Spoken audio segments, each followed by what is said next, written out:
Long Beach, the self-styled Monaco of California, but Formula One racing there was never really popular. IndyCars from 1984 onwards a different matter.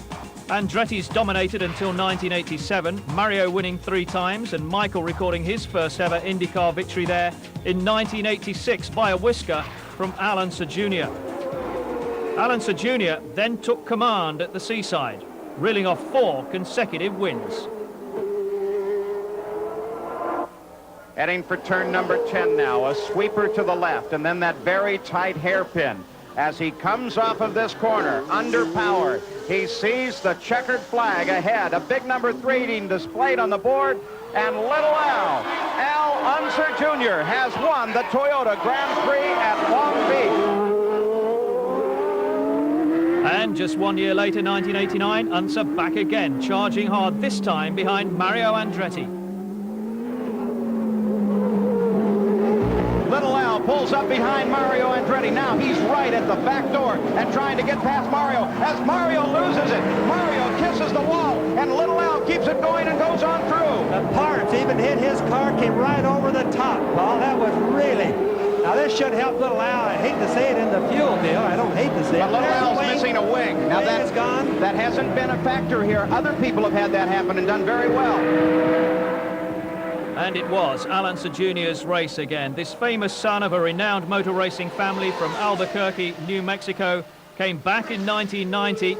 A considerable duel then with Emerson Fittipaldi. Tension on the faces of Shelley Unser and Teresa Fittipaldi down in the pit lane.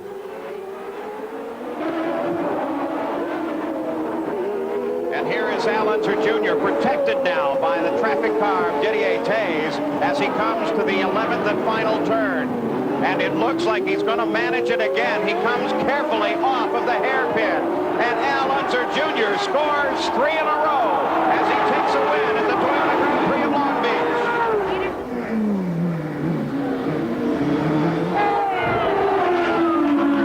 Almost anything could go wrong now, and he could roll to the finish ahead of Ray Hall. There is Al Unser Jr., and he wins the Toyota Grand Prix of Long Beach, and that, by the way, is the 50th win for the Chevrolet racing engine. Meanwhile, in 1991, the Andrettis had a miserable race. John Andretti ruined his good start to the season by coming off worst in a dispute with the wall. And then there was Michael. Michael's away. Let's go to Gary Gerald. Gary? And they finished service on Emerson Fittipaldi, and this is a quick stock, Jack. It was right around 11 seconds, but problem on pit road. Terrible crash. It looked like the Andretti car for a second there as he came over the top of Fittipaldi. Here is Fittipaldi. As he started to move away, they waved him out. He pulled out and pulled fairly wide as he came out to avoid that pit in front of him. And there came Michael with no place to go, hit the brakes. Fittipaldi didn't have much choice, though. Well, there wasn't any choice. That was, in a way, an unavoidable accident. It's a serious accident. It almost got Michael on his head, but what would Fittipaldi do? A sight that became all too familiar during Michael Andretti's brief time in Formula One with McLaren in 1993, but not his fault there at Long Beach. A year later in Toronto, almost a repeat of that pit lane incident, Michael sent out simultaneously with Bobby Rahal.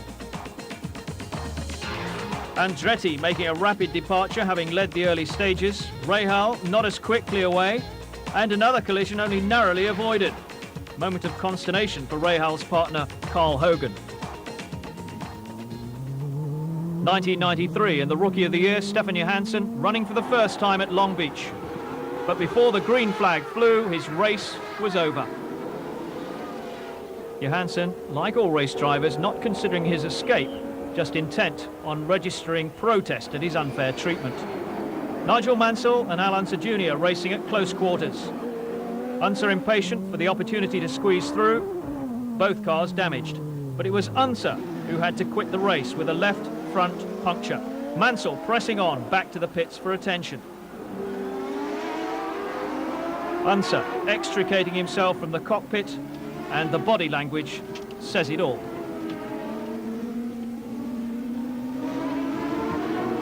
Not the end of incidents during the race. Eddie Cheever and Robbie Gordon in dispute at the hairpin. and the logjam left Uri Leyendijk stalled and stranded.